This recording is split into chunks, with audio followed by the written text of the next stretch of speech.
Welcome to the cityCURRENT Show, powered by Higginbotham Insurance and Financial Services. This show focuses on sharing good news and powering the good in our community. Now here's your host, cityCURRENT CEO, Jeremy Park. Welcome to the cityCURRENT Show, powered by Higginbotham. I'm your host, Jeremy Park. We're always honored to bring you inspiring stories of individuals and organizations making a difference and powering the good. And we always love having our keynote speakers come on the show. He spoke recently in Nashville at our cityCURRENT Signature Speaker Series, and we're super excited to talk about the highs, the lows, and so much more. Finding joy. We're here with Ryan Campbell. He's going to talk about the life-changing power of prioritizing joy. He's the youngest pilot to fly solo around the world. He's the author of the book Born to Fly. We're going to talk about some tragedy. We're going to talk about some triumphs. But Ryan, how are you doing? I'm very well, Jeremy. Good morning, and thanks for having me on. Well, thank you for sticking with this. I know that your voice is a little raspy, but we're going to power through this for sure because we have a lot to share. Let's start with you being the youngest pilot to fly solo around the world, because this starts back when you're really a teenager. So give us a little bit of your background tied to your keynote.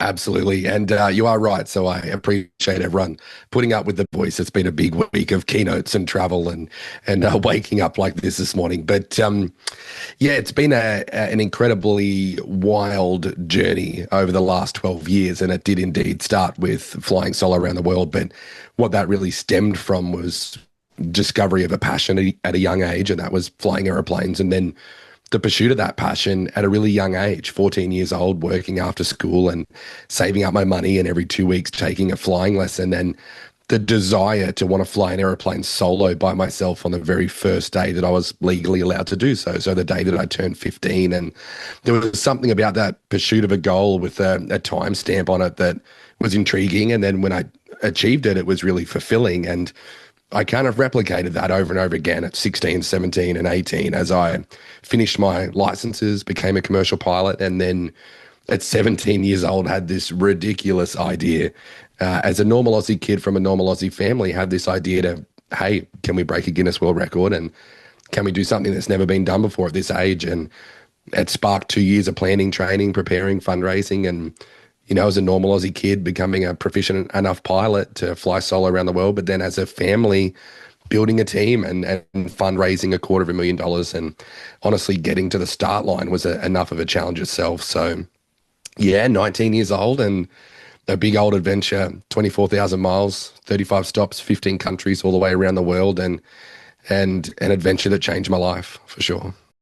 Give us one special moment from that time period that stands out to you. It can be an airport in the middle of nowhere. It can be a relationship that you formed that you still carry to this day. But what's one special moment that puts a smile on your face from that time period? My gosh, is it lava flowing into the Pacific Ocean and billowing steam in Hawaii? Is it glaciers in Iceland? Is it flying 15 hours nonstop, between Hawaii and California over water in a single engine airplane? Is it the people we met?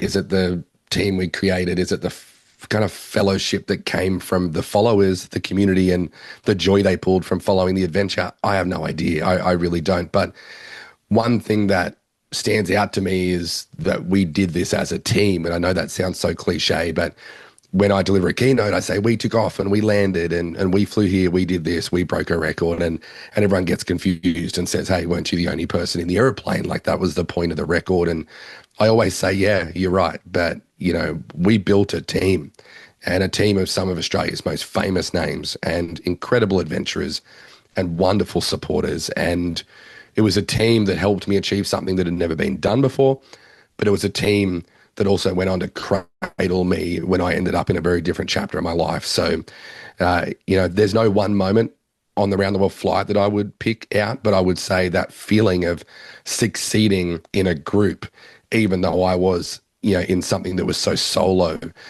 by nature of the adventure. So, that was a very special feeling to have at the end of it all. Well, so you have the high of the highs, but you also have the tragedy and the low. So talk about the tragedy and the low.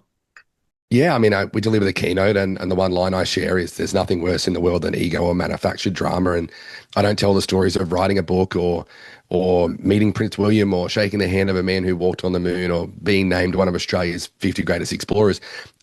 I don't tell any of those stories for ego. I tell the audience and the listeners because I want you to understand how good my life was, because all that did was leave me at a higher place to fall from. And that is exactly what happened next. So 2 years after the end of the round the world flight, finished a keynote, walked off stage, was offered a job. That job was with an airline. It was with Qantas.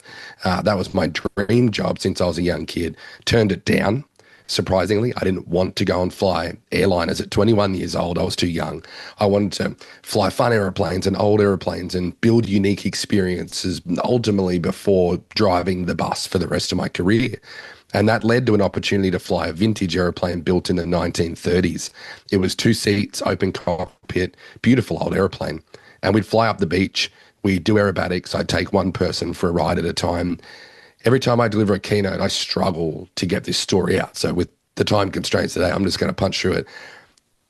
We took off on a normal day. At 21 years old, I had a passenger on board, an incredibly nice gentleman, had a flying experience of his own. We took off from a grass airstrip in Australia at low level. As we passed across the end of the runway, we lost power. We had an engine failure. Did everything I could in the next few seconds to find a positive outcome. Wasn't enough. What resulted was a horrific plane crash, front page news around the world. Cut from the wreckage, flown to hospital, only survivor. And gut-wrenching. Every time I talk about it, I struggle. But the outcome was that I was the lucky one. I was alive. I had 5 breaks in my back, shattered facial bones removed, almost right ankle. I was torn to pieces. I went through ICU, my body shut down, they revived me. I came out into a recovery ward after ICU, no movement or feeling from my waist down, complete paraplegic, 6 months in hospital, 1.5 years in rehabilitation, a journey not just back to walking, but back to flying, and then ultimately to basically having this battle above the shoulders that was far greater than a crash or far greater than a spinal cord injury. It was a battle about purpose and identity and life, and trying to pick up the pieces of a shattered mirror and glue it back together and be happy with what I could see in the reflection. And that is a battle that has consumed me with success and with failure and led me to where I am today. But by 21 years old, I had been to the top. I'd written a book called Born to Fly, and I was front page news, only survivor of a plane crash. That is the two polar opposite experiences of my life.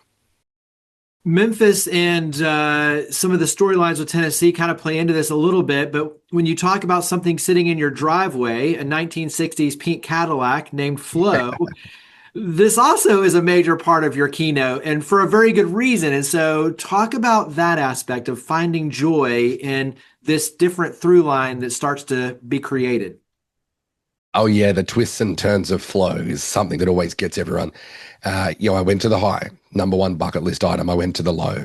I picked up the pieces post-accident and I worked every day to glue them back together in hospital, out of hospital. All I wanted to do was tick the boxes that I thought I had to tick in order to be successful again and fulfilled again and content and happy and all of that.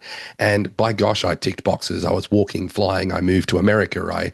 I launched a speaking business. I'm living a life that from the outside looking in looked like thriving success, whether it be on social media or in person. And the truth was far from that. I was struggling more with my mental health when I was in that seemingly ideal state of success than I ever had. The truth was I was burnt out. I was exhausted. I was worn out. I had ticked the boxes tirelessly, but I was never satisfied, and I couldn't work out why. I often say I was building a 1,000-piece puzzle, 999 pieces in, couldn't find the missing puzzle piece, right? I had no idea why my efforts weren't resulting in what I wanted, and that was ultimate fulfillment, a sense of calm and contentment, I suppose. I took a trip, as you say, to Memphis. Shout out to everyone in Memphis. I was the perfect tourist. Went to Graceland, toured the house, loved everything about the Elvis story. And then they placed me in a bus, took me back to the main building, and I realized the sneaky system in America is to force people through the gift shop before you let them out. So they took me through the gift shop. I bought a $30 model pink Cadillac. Why did I do it? I don't really know. I was obsessed with the 50s and 60s, American graffiti, Mel's Diner, Happy Days. I was in my element. And I thought these kind of concept of this old classic car was so cool. So I ended up buying this model. I took it home and ultimately dreamed of one day owning the real thing. But I was 24 and had no money in my bank. And, that was not going to happen, anytime soon. Short story is 9 months later, scrolling the internet mindlessly, saw something for sale, proceeded to make the worst financial decision I've ever made in my life. I emptied my bank account, bought a 1960, 19-foot-long pink Cadillac named Flo. Why? I don't know. I thought it was cool. And I'd drive this car just randomly. I'd take it to the shops. I'd take it down to run errands for work to town. And it brought me so much joy. But it was one interaction with a gentleman one day that made me understand that car actually represented something far more than just an old car. It represented the resulting emotion that I felt when I experienced it, that other people felt when they cross paths with it. I always say it's an awkward experience being in that car. If I get asked one more time whether I work for Mary Kay, I am going to leave this country and sell the car. But at this point, this car is kind of opened up the door and given me a lens into what joy is. It's not about the pink Cadillac. It's this crucially important and phenomenally powerful emotion that is to smile like a kid, something that we've lost in this fast-paced life where time and demands are, as we've just pulled in every direction. All these expectations are put on us.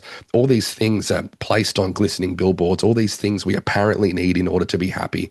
In a world that pulls us in every direction, often directions we don't need to go in, right? Directions that even though if we tick the box, we attain the new iPhone, we get the faster car or the promotion, you're going to find yourself in the same state I have been in for years prior to owning that Cadillac, and that is a state of disappointment and dissatisfaction, looking for the next thing. This car showed me the importance of slowing down. And it showed me the importance of joy. And if this is the only thing you take away from our time together today, it showed me that joy is not the reward. We don't work hard and then get joy as a reward. Joy is the fuel that gets us through the tough points in life. It is an incredible source of resilience. It is an incredibly crucial tool to give us balance in our life, to provide a crutch and a fuel to promote positive mental health and well-being, and just overall fulfillment. So at a time where this car showed up in my life, it changed my journey because I all of a sudden had a new understanding of the things I did that made me smile like a kid and why they mattered. What that ultimately led to was putting this little story into my already existing keynotes. And then that led to this ridiculous question that was, what's your pink Cadillac? I wanted to know what other people found joy in. And that question, even though I asked it for me initially, turned into a conversation that has changed my life. And that conversation is the one that we had at cityCURRENT. It's the one that I get to have with people all around the US and the world every year.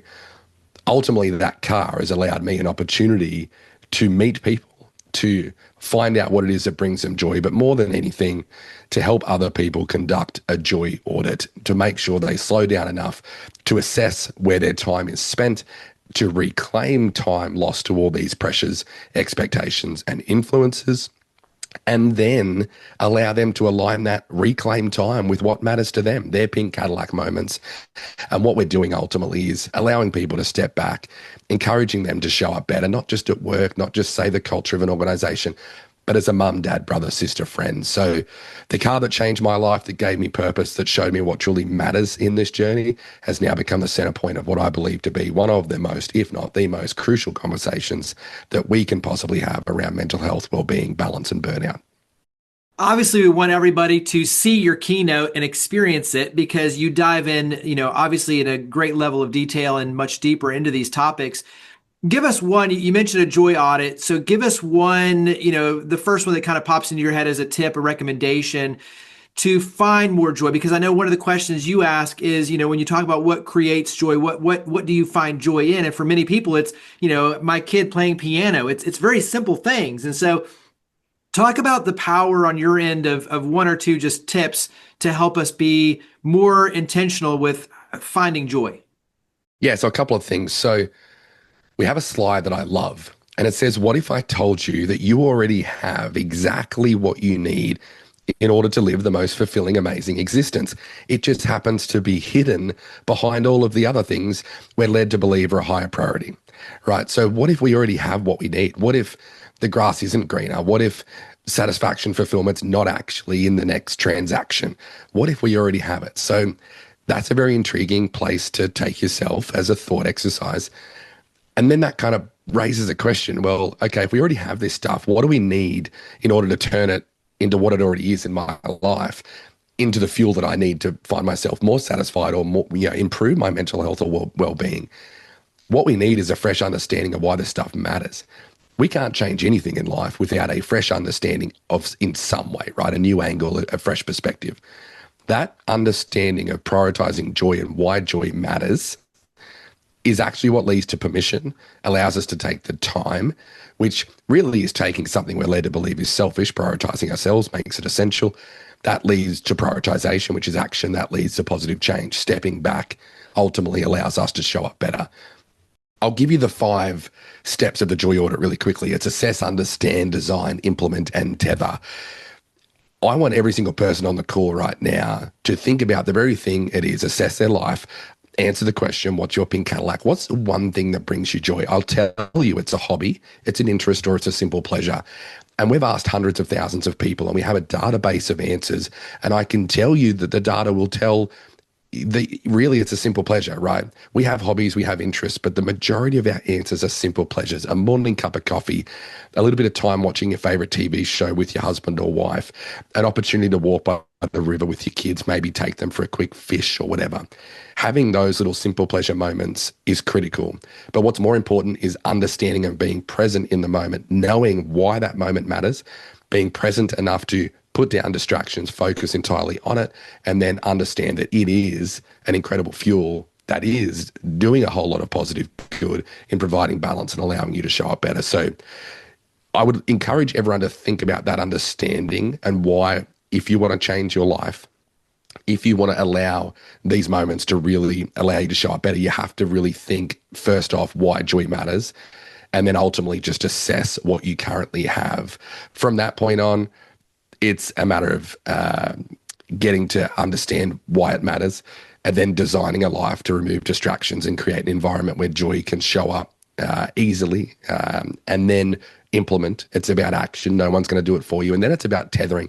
My favorite step is getting to the end of the audit and actually seeing these moments and seeing joy be woven into the fabric of day-to-day life, making it kind of a habit, not something we have to think about. It's just something that we do. It becomes a foundational part of how you show up at home and at work. So I hope that helps a little bit. I don't necessarily, instead of giving one tip, I'd rather you understand the overarching view of how we get from where you are now to using joy as a superpower. Yeah, that's extremely helpful. So let's go ahead and wrap up, because this is one of those conversations we could have forever, which is the fun of having a keynote speaker on. But when you talk about following you and your keynotes and booking you, also obviously your book, Born to Fly, where do we go to follow you and take those next steps? Absolutely. Yeah, we could talk all day. We really could. On LinkedIn, on Instagram, it's at Ryan Campbell Speaking. And we have a whole brand overhaul that's just been pushed out into the world. An incredibly fun new website, very interactive. You can jump on ryancampbell.co and you can download the JOY Audit worksheet. You can share your pink Cadillac. Even if you're not in the keynote audience, you can jump on there and learn a lot about what we do. Download that worksheet and take the JOY Audit yourself. But I'd love to hear your pink Cadillac answers. Reach out on socials. I'd love to connect. And it's been a pleasure to spend some time with cityCURRENT and to spend some time with you. Well, thank you again for being absolutely amazing in Nashville. We're looking forward to having you in more cities for the future for sure. But Ryan Campbell, thank you for all you do to power the good. Thank you for coming on the show. Thanks, Jeremy. You have a good day. Cheers. Higginbotham Insurance and Financial Services is proud to power the cityCURRENT Show. We're a people-first company that protects what matters most, the families, businesses, and trailblazers that keep our community going. As one of the nation's top independent insurance firms, Higginbotham is a single-source solution for business insurance, employee benefits, HR services, and personal insurance that's customized for you. We're here to serve you, the people you care about, and your community. Call 866-377-1959 or visit higginbotham.com.